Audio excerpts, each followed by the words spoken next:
Today, we will be reviewing the E3 application process for Newcastle County entrepreneurs.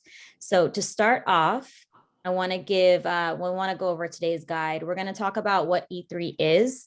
E3 is still fairly a new initiative, so we want to give a little bit of the background on what E3 is, talk about some of our successes, our investment into the community. And then, of course, what you're all here for is to review the E3 application, talk about membership, and then next steps. So just a little bit of background information. E3 was launched in March of 2020, initially as a response to COVID-19. E3 was created to help entrepreneurs accelerate their businesses by providing opportunities for success through customized support plans. E3 provides a process where experienced advisors and service providers can create clear, supportive, and sustainable pathways to success that includes a comprehensive wraparound support structure for the entrepreneur.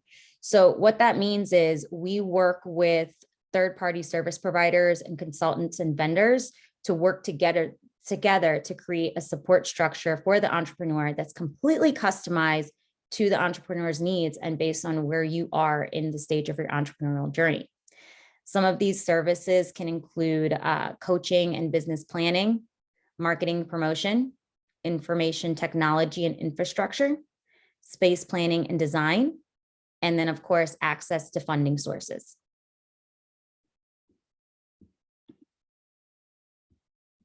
Since our launch, we've held 2 pilot cohorts, one in Wilmington in partnership with the Wilmington Alliance, and the other in Dover, working with 9 businesses through the first phase of E3 and through the cohorts, and then 5 in the second.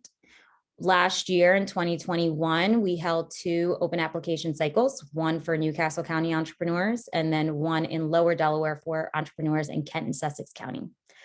We worked with 13 businesses total. All of those businesses are still participating in a service plan in some way or another into 2022. And our goal for 2022 is to work with 20 businesses.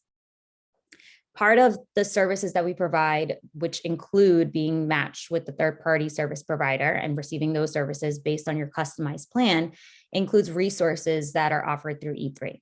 And that includes a learning collaborative, which we hold monthly online E3 resource webinars, lunch and learns such as this.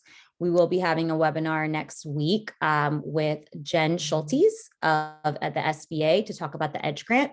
Last month, we were joined by Clinton Times of True Access Capital to talk about their program and the different programs that they offer and their loan program. We also hold entrepreneurial championship series. The most recent that we had was in December with Chris Buccini and Ivan Thomas. Chris Buccini is of BPG Pollen Group, and Ivan Thomas is with DETV. And so for those series, we talk about mentor-mentee relationships specifically for entrepreneurial growth.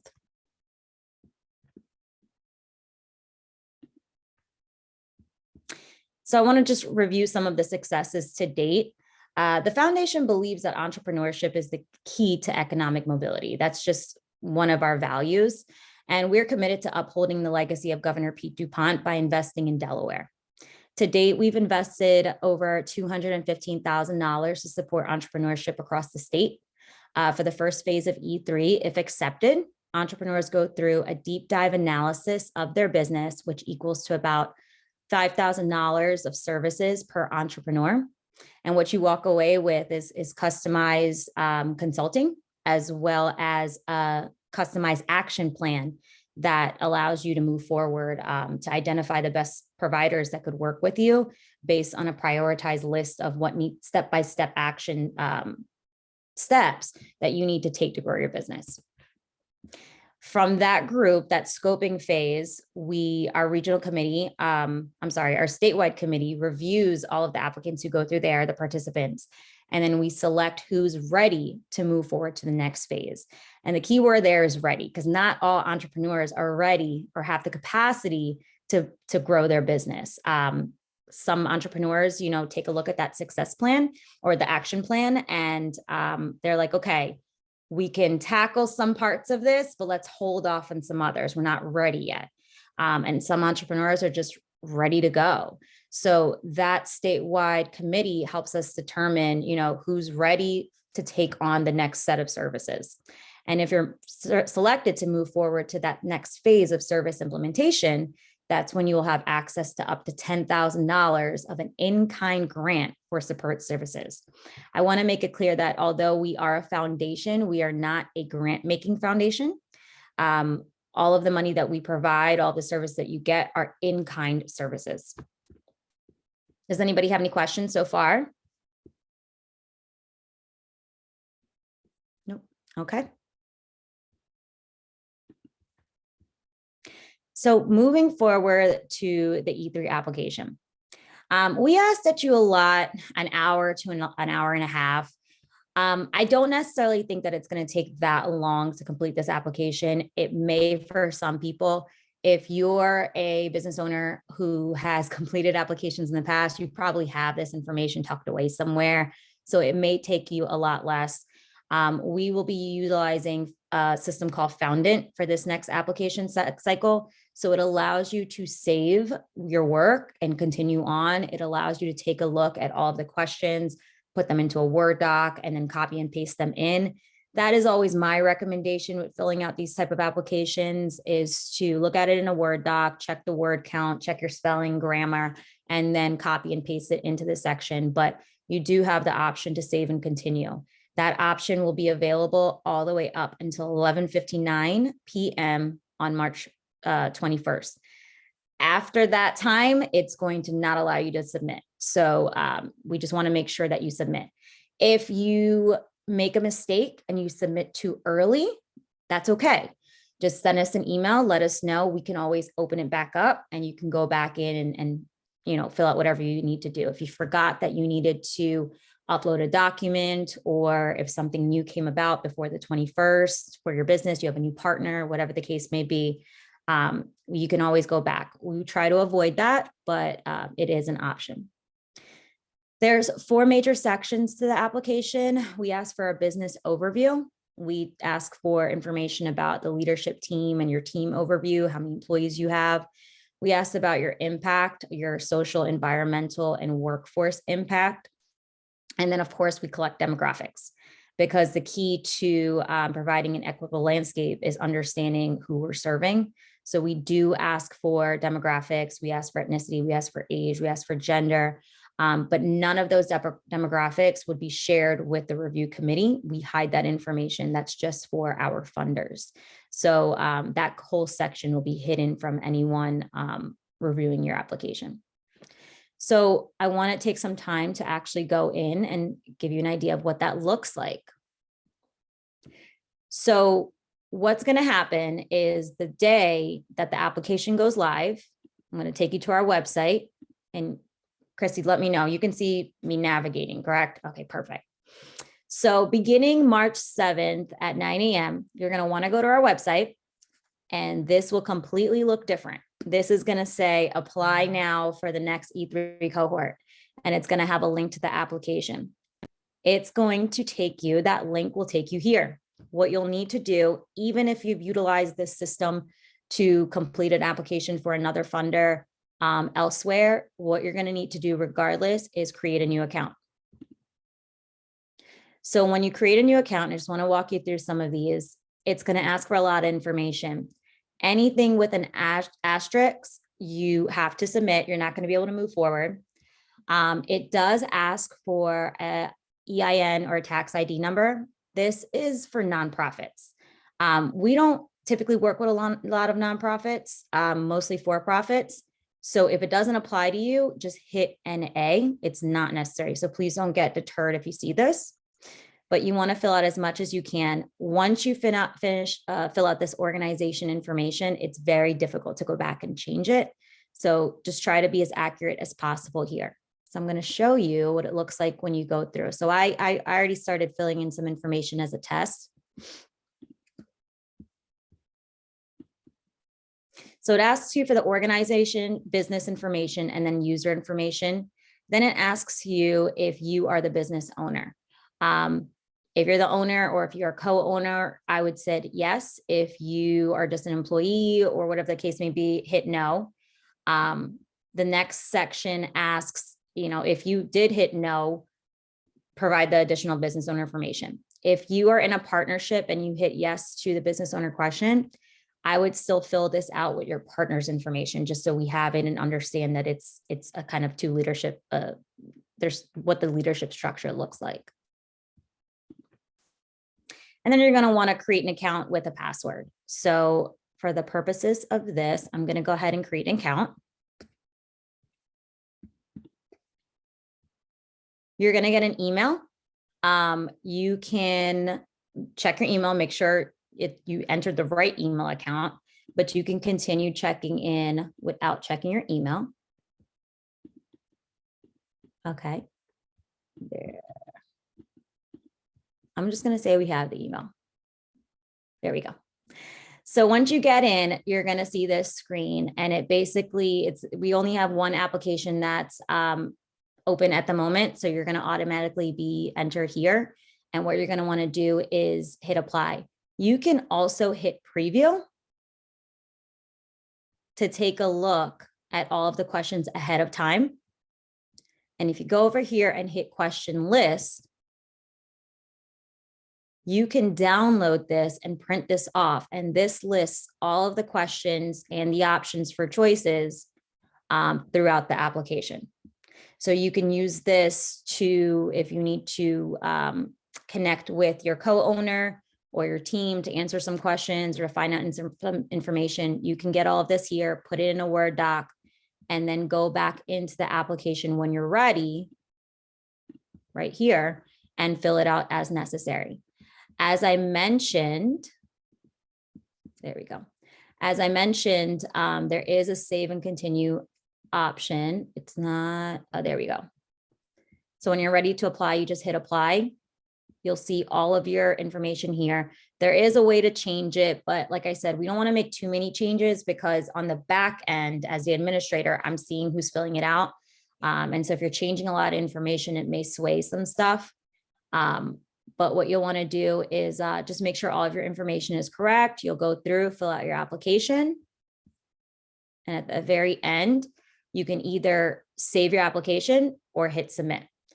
I would, or if you hate everything that you're doing, you can abandon the request. But it tells you exactly when it's due. As a reminder, please set a reminder on your calendar. Because like I said, if it goes over that time limit, you're not going to be able to hit submit. Do you have any questions? We do have some questions. Okay.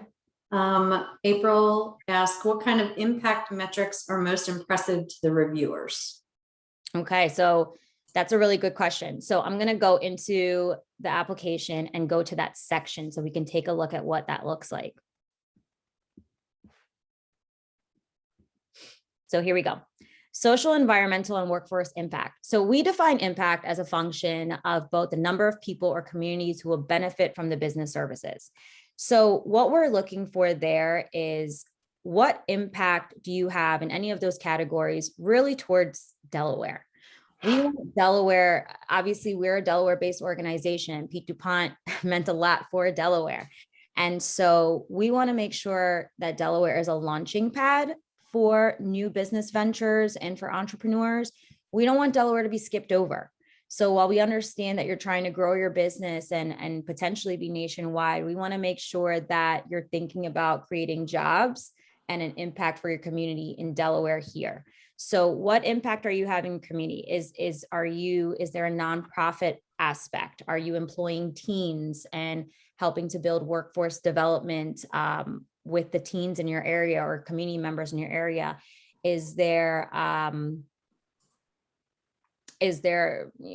What are you doing for your specific community? How can we also are looking for, what does job creation look like for the community? Does your business have the potential to create new jobs in Delaware for Delawareans? Hopefully that answers the question. And Christy, please feel free to jump in. We have two more questions. Okay. And so, while I'm still on that, let's just look at that section really quickly. So some of the questions that we ask here are what your level of impact is to any of these these three options. And then we ask you, about employment opportunities. Does your business have the potential to create employment opportunities in the next 1 to 3 years? We to kind of piggyback on what I'm saying, we talk about, how will your business drive job growth in Delaware?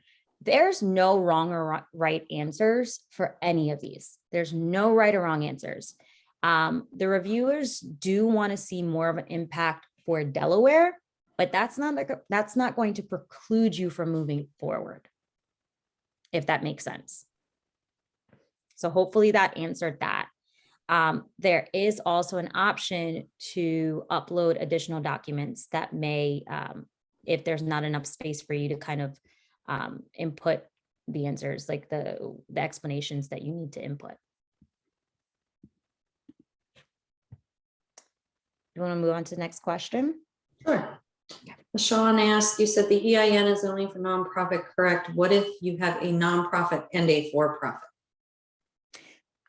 Are they separate, or is the nonprofit part of your for-profit business? I would say that would be the question there. Who are you applying as? Are you applying to accelerate your for-profit business and you have a nonprofit aspect to that?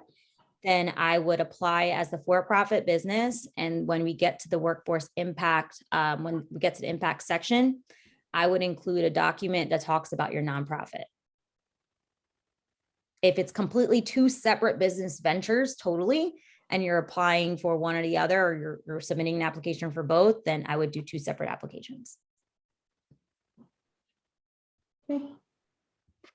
And then one more question. Want to make sure this cohort is for nonprofit business or both? It's for both. Yes. Nonprofit and for-profit. Mm-hmm.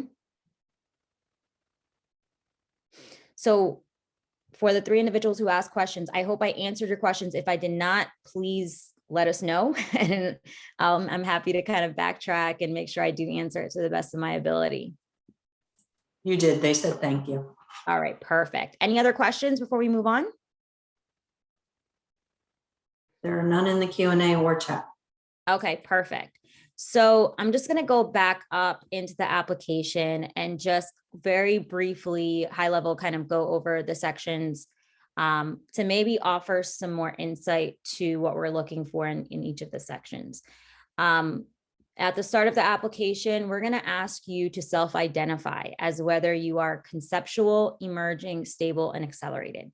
There are definitions included here. We ask you to type in where you think you are, looking at the definitions. If you are confused by this, send us an email. We're happy to help you. There's no right or wrong answer here. If you think you are a accelerated business or a stable business, put that in there. We can always change it. Chrissy, correct me if I'm wrong. We've seen businesses do that. Self-identify a little incorrectly, and that's okay. That's part of why you're applying for support, because you need that support and you need that help, and we're here to give it to you. So just answer it to your best of your ability. There's no right or wrong answer. Then we ask you about your business structure, again, to the best of your ability. For those who maybe are in the idea stage, I would hit other, but I'm sure this is not new to anybody else for a business. And then we ask for your industry, just whatever applies. If you don't see your industry here, you can hit other. Then we ask you what counties you serve. We've seen that a lot of Newcastle County businesses provide services statewide. That's fine. Just let us know so we see that. And then list any other areas you provide services to. So if you provide some services over the line in Pennsylvania or Maryland, New Jersey, we want to know, be specific on the cities. That helps us. We ask if you have a business license. We ask if you have a current business plan. Again, there is no right or wrong answer. This helps us know what services you need. If you don't have a business plan or business license in Delaware and you're providing services, you need one. So that's something that we can help you do. If you don't have a business plan, saying no is okay, because that tells us that as an applicant, that's something that you're going to need support with. It does not preclude you from moving forward. We ask about loans, grant funding, and we ask for an explanation. If anything is NA, you can just hit NA. but we kind of want to know what type of resources you've gotten that helps us understand where you are. Then we ask about your revenue. These two questions, revenue total, are optional, but the revenue explanation is required. If it's not applicable for whatever reason, you can just hit NA. We ask for a high level description of your business. I say high level because there's a lot of applications we need to review, and make it easier on the reviewer and the team by providing, I always recommend a 30-second elevator speech. It's your business, you live and breathe it. Stay away from the jargon, because not everybody may understand the jargon. Try to create a clear description of what your business is, as if you're explaining it to a random stranger on the elevator, because we will dive deeper later on. But remember, the individuals reviewing this business, your application, may not have experience within your industry. So we may not always understand your industry jargon. If you like including additional information, so I included you can insert an additional document, but please keep this as high level as possible. Then we're asking you to describe the challenges that are preventing you from growing. Again, be honest, there's no right or wrong answer here. We want to know specifically, like, what's blocking you? What's the hurdles that you need to jump? Where do you need support? What do you need help from? So we can know how to best offer our recommendations to serve you. And then we want to know about your expectations. What are you hoping to gain from E3? Check out the website, look at our board, look at the members. If there's somebody you want to be connected with, be specific, let us know. If you're looking to get a mentor from, somebody who's participated in E3, or you're just very interested in a specific service or a consultant working with somebody specifically, let us know in the expectations section. So then the next section asks about you and your team. We ask for an applicant description. We want to know a little bit about yourself. Again, high level. We don't need to know what high school you went to. We just want to know a little bit about yourself, why you started this business, what is your passion, why, and include a little bit of your experience within your industry. Again, no right or wrong answer. If you want to include more information, you can. In the past, we've had people upload resumes, or maybe like a longer description about themselves. That's all perfect. That's all fine. We ask you to include how many employees you have, your leadership structure, if you have a board. And then we ask about what type of support you have. If you have an accountant, if you have legal support. This again tells us what type of support you may need to help accelerate your business. And then we also ask about existing relationships. If there's any vendors, consultants, service providers, mentors, programs, whatever the case may be that you are participating in or you have participated in, we ask that you share that information. Maybe you participated in Launcher, or maybe you participated in Stand By Me through United Way of Delaware, or you worked with somebody at the SBDC. Let us know, because a lot of these individuals sit on our regional committees or our statewide committee. And so by telling us what resources you've already tapped into, we won't be redundant in making these recommendations. We like I said, we have a lot of representation on these committees from those organizations. Those are some of our partners. So it'll be good to see what you've already done. All right, so we've already talked about impact, and we can talk about demographic. Are there any questions so far? Questions? All right, perfect. So demographic information, again, this is confidential between the organization and our funders. We don't include, even when we use this information for our funders, we don't include your name. That's kept confidential. We're trying to create an equitable landscape, but we need to know who we're working with. And so data collection is key here. So we do ask for your ethnicity, we ask for your gender, we ask for your date of birth. Again, none of this information will preclude you from moving forward. Then we ask about how you heard from E3 and just some general information as well as an acknowledgement. It's pretty straightforward. The application is really intuitive. I don't think it's going to take you an hour and a half to complete.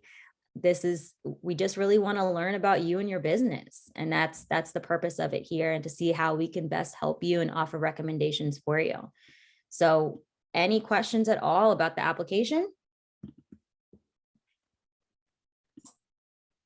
No questions so far. All right. So like I mentioned, beginning March 7th, Monday at 9 a.m., head to the website. We'll do a bunch of social media blasts. We'll send an email. Log in. If you have any questions, there is a contact information on there that you can reach out to. There's somebody you can reach out to. We'll be able to help you. I'm also going to include a step-by-step on the system, a link to that. So it's going to be in a document, so you can take a look at that. And it has really nice visuals of step-by-step of how to kind of answer a question and how to log into the system, or if you have any trouble doing anything. So this is really small, but we have this in a document that we're going to share with you.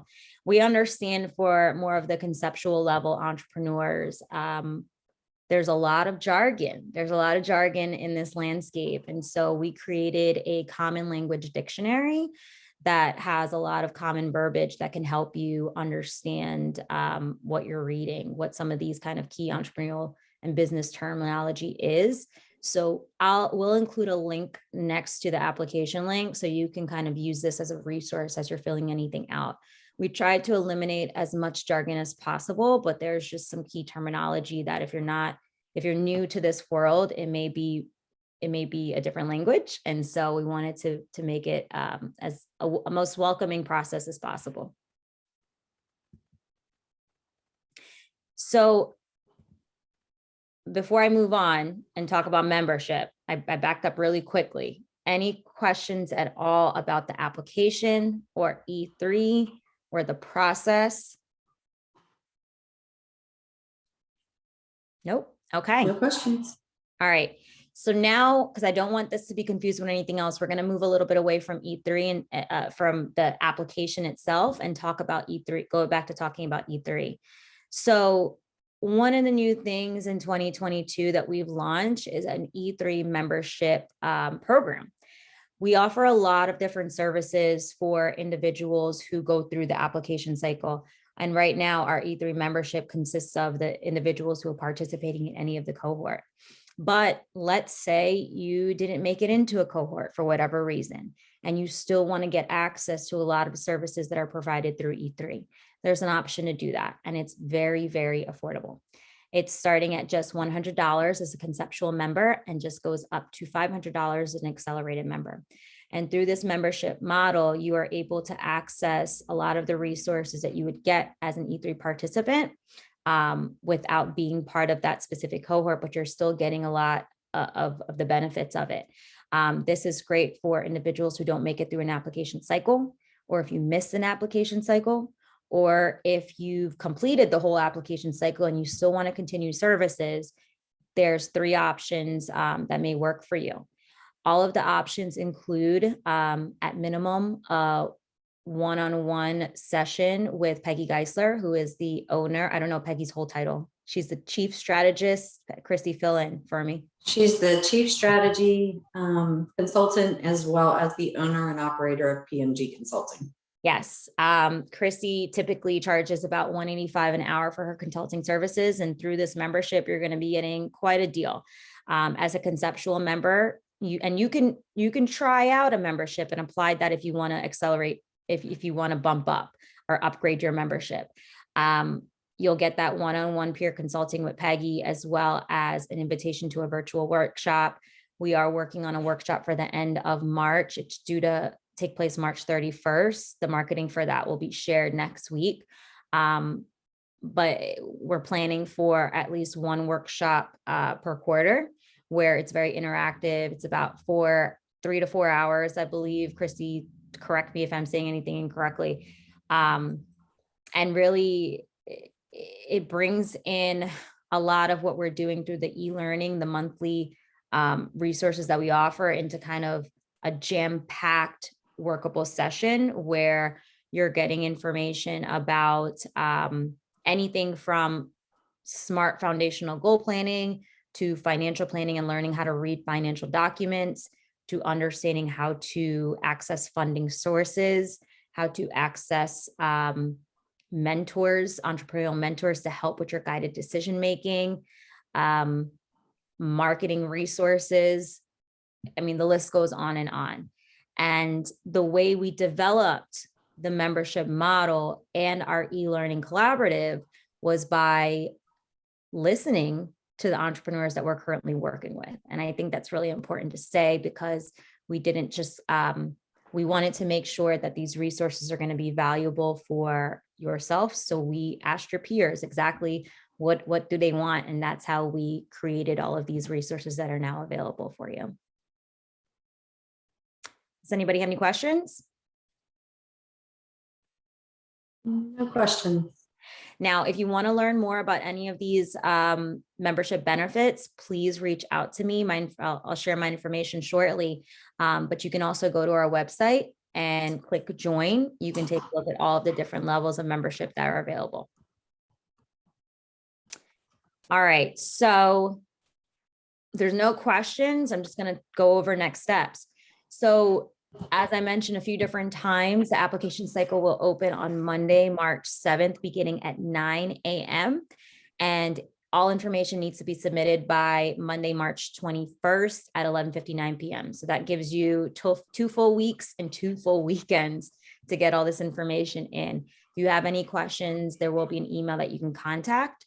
And again, this webinar is being recorded and we're going to share this as well, so you can go back and take a look at everything. So what happens after that is we are going to review each applicant. We have 3 different committees. We have a statewide committee, a Newcastle County Regional Committee, and a Kenton-Sussex County Regional Committee. The Newcastle County Regional Committee will be reviewing all of the applicants. That is the committee that I mentioned that has representation from a lot of different organizations throughout the state, including Pete DuPont Freedom Foundation board members. So once we review all of the applicants, we will be notifying everybody. Everybody who submits an application will get a notification, whether you accept it or not. We are a younger initiative, so we have the flexibility and the benefit to provide feedback, as much feedback as we can, to each one of our applicants. And that's something that we strive towards. So even if the committee decides that maybe your business isn't ready for E3 just yet, what we like to do is provide some feedback with a list of resources from our partners or from us. Maybe it's, go back and view a webinar, or maybe it's, maybe we think you can become a member, or maybe we think you can go to a different resource or try out a different program and then kind of come back to us. So we do provide as much feedback as we can. Those who are accepted to move forward into the process will then undergo phase 1, which is scoping. So that's the service where you're paired up with a third-party service provider. We typically work with IA Business Advisors for this step. They are a wonderful business. They will work with you one-on-one to learn about your business, do a deep dive analysis to understand where you are in your entrepreneurial journey, identify the challenges, identify the strengths, identify the opportunities for growth, and then create that action plan, that very comprehensive action plan that you can then take with you either to consultants or other services, or start doing the work yourself. But we use that to determine who's going to move forward to the service implementation to receive that additional up to $10,000 of in-kind professional services. And that will be based on your specific needs. Any questions? No questions. Okay. All right. Well, thank you for joining us today. I really appreciate it. My information is up here. You can see my email. Christy's information is also included. Peggy, who's not here today, her information's on there as well. If you have any questions between now and the 7th, or even while you're filling out the application, please contact us, let us know. I'm happy to answer any questions. And I look forward to learning more about you and your business, and hopefully working with you and helping you grow. If there's no further questions, I think that we're ready to wrap up.